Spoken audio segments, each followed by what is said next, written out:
I actually started writing as a residual process from reading. I used to read a lot. I am one of those people who used to sneak novels into every class, chemistry, biology, everything. So I started writing as just a process that came after reading, because I was so fascinated, and reading leaves you with all these big ideas that you have nowhere to put. So you just start to write. So that's how I began to write.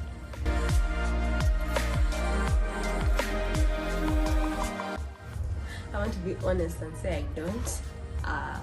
Everything has its own time. Sometimes I'm more invested in the law school and I won't write for maybe 3 months, and I'm just doing school things, and other times I just want to write, and I ignore this other part. I wish I had a better answer to give. That's it.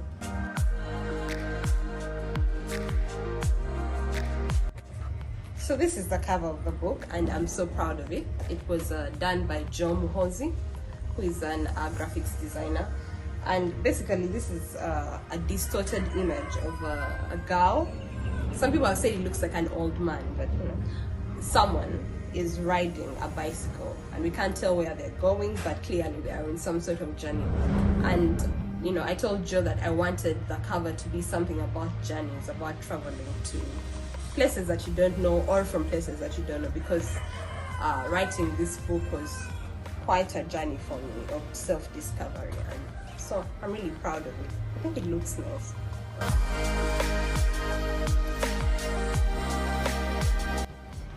I didn't have a particular theme, but as I was writing, because also I didn't write the book in one sitting or with a particular goal in mind, it was just a collection of poems I had written over the period of a year. But within that year, I was writing every day as part of the Verse in Verse program. I was performing every day. So most of the poems they have the tempo of spoken word, but also the themes are very contemporary themes. They are about coming of age, they're about womanhood, about sex, and so I think that's the overarching theme of the book, coming of age.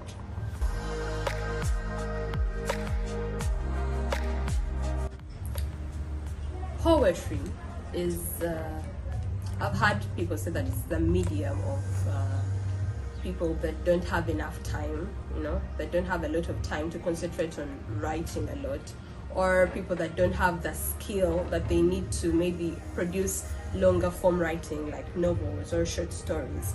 And so poetry is very accessible to me as a young person who hasn't really acquired so much literary skill, and because the gist of a poem is the feeling and the passion, and anyone can access that. And so I think that people of my age, of my skill in my group, really gravitate towards poetry when they start to write, because you don't need a lot, you just need your feeling and your pen.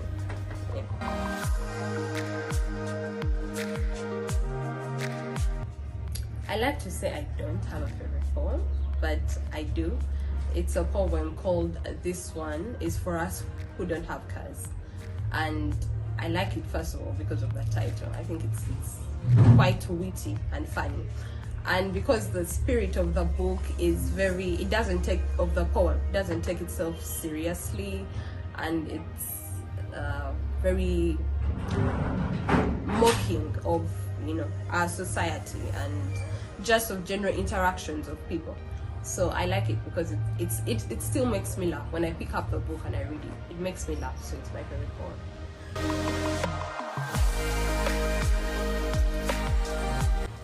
I think that writing can be liberating, but that's only if it's a deliberate move by someone that's writing, by the creative.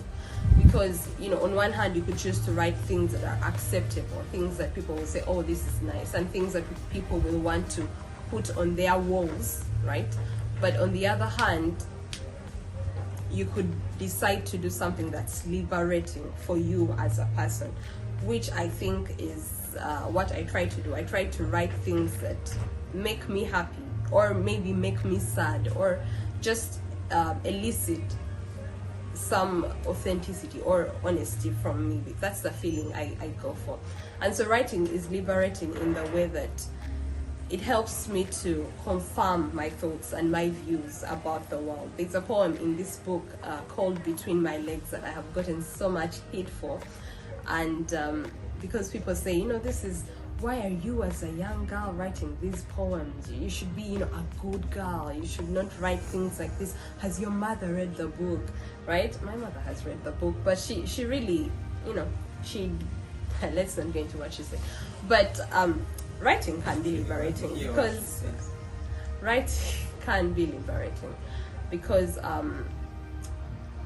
you are forced to defend what you wrote. Because even as I wrote that poem, I wasn't thinking, oh, I want to confront this issue, or I want to be engaged in such a debate about values and about God and morals and stuff. But because I wrote it, now I have to, and I have to kind of revisit my ideas about this world, right? And so I think that it can be opening for the mind, for the person that writes, and also for the person that reads.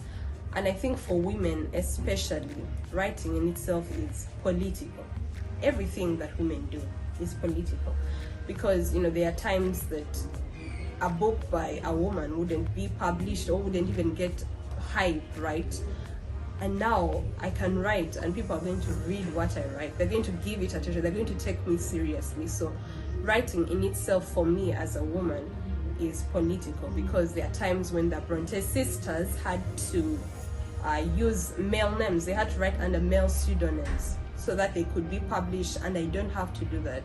And sometimes, you know, I feel so grateful to be in this time and age that I can do what I want to do, and I don't have the added burden, or it's not as heavy as it used to be.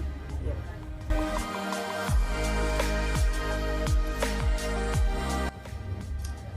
The book has been received, I think, quite well. I have got some good reviews, but I want to focus on the part where I've grown so much. I've got some criticisms, and you know, some people, you know, they meet your baby, your book, and they have all these, you know, big bad things to say about it. But in the end, it's a learning process. I've learned that the things I thought were so good and so, you know, outstanding in the book in 2019, and when I was writing it, and 2020 when it was published, are maybe not so great now. So I think I've grown more in my skill as a writer, and also I think I've grown thick skin to criticisms. I take them, but, you know, I've also learned how to bounce them off myself. Yeah. So as my final thoughts, I'm going to do the title poem, Don't Love Me in English. And it's on page 37 of this book. If you have the book, you can read along. Get the book and read along. Okay. Don't love me in English. You compared my smile to a midsummer rain. Me, who only knows about mud staining white clothes, wind stealing iron sheets, border men tripling prices, vendors sliding in black market mud, Susu from city trenches mixing oxygen, Kampala collectively struggling to breathe, to think, to survive the flood. How was I supposed to know that the rain you meant was a dance of two lovers, droplets hitting skin and skin whispering, thank you. Kali, if you had compared me to the last seat of the last taxi in the old park at 10 p.m. on a cold Monday night, I would have understood you. Did you have to love me with a cliche? Did you have to love me in English?